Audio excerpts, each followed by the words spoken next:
In today's video, I'm going to teach you how to blur a shape in Framer.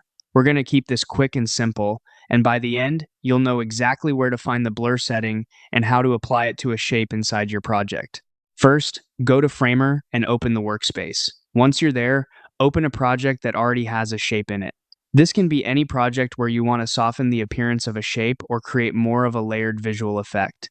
Having the shape already on the canvas makes it easy to jump straight into styling. Next, click on the shape you want to blur. This is important because Framer only shows styling options for the layer or object you currently have selected.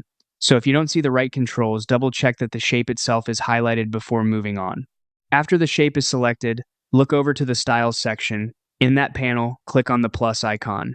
This plus button is where you add new style properties to the selected element, and it's the key to revealing additional visual options that may not already be visible. From the list of available style options, click on Blur. As soon as you do that, the blur effect will be added to the selected shape. This is the setting you'll use when you want the shape to look softer, less sharp, or more blended into the design. If you're styling multiple elements in a project, make sure you've applied the effect to the correct shape before continuing with other edits. Blur can be especially useful for backgrounds, glow effects, or creating more depth in your layout. And that's all it takes to blur a shape in Framer.